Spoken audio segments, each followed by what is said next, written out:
E vamos para mais uma aula aqui do nosso canal, rumo aos 200 inscritos. Se você está vendo esse vídeo, já vou pedir para você curtir, compartilhar, deixar o seu like, tá? Estamos aí chegando aos nossos 200 inscritos.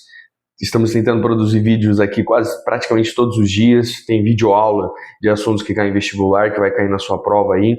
Caso você queira ver algum tipo de conteúdo aqui, peça nos comentários, interaja lá no Instagram, no TikTok e faça o seu comentário, fala do que você quer que a gente aborde aqui a respeito de história e geopolítica.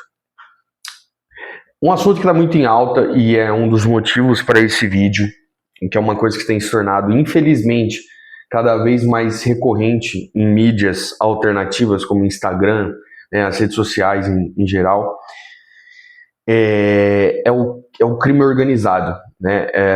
O quanto esse crime organizado tem aparecido, muitas vezes ele é até mesmo banalizado, né? Com piadas, fazendo gesto em fotos, como se fosse engraçado ou coisa do tipo.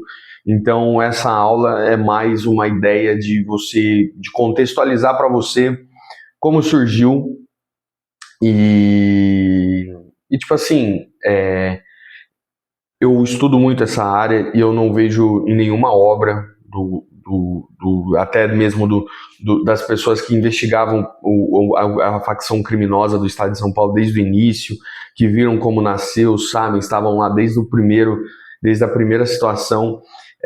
Não tem uma história que termina bem quando se envolve com isso. Então é muito importante que você saiba que às vezes isso vai num jogo ou vai na coisa do tipo, mas isso é extremamente perigoso e um final triste, né, digamos assim.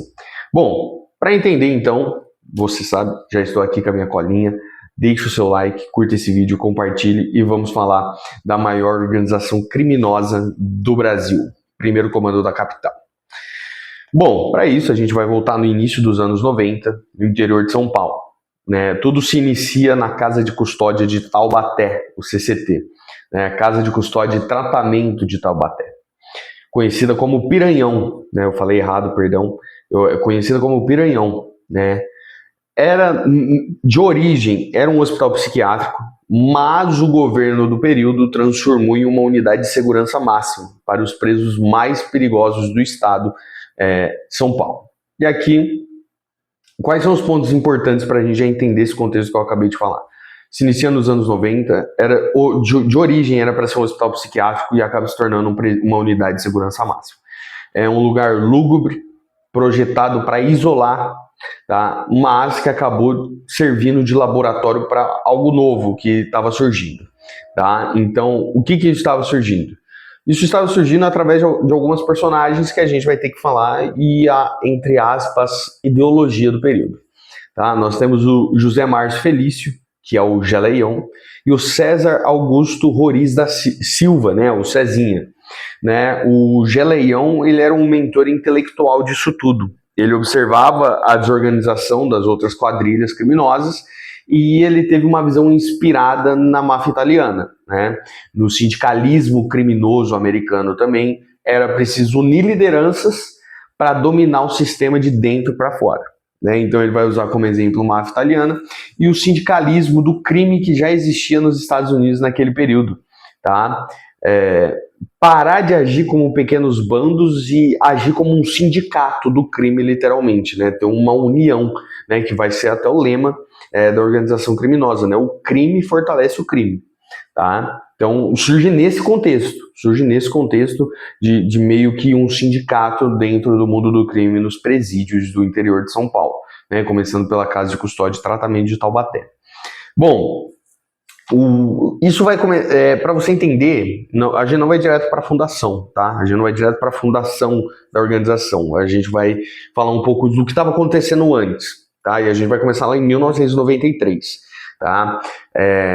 O diretor do presídio na época, ele estava tentando aliviar a tensão que existia naquela unidade, né? Então ele teve a ideia de realizar um campeonato de futebol.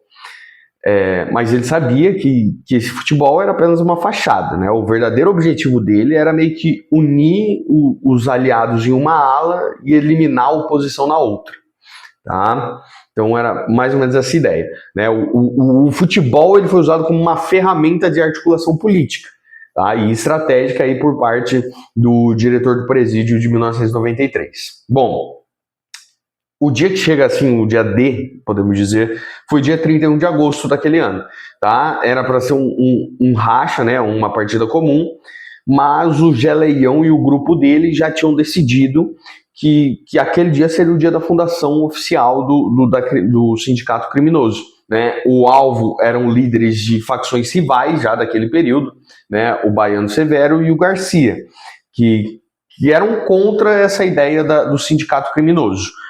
Durante o banho de sol, a ação foi muito rápida e foi muito violenta, porque foi no meio da quadra. Né? O Geleião executou os rivais dele e anunciou para os outros detentos, entre aspas, agora é nós.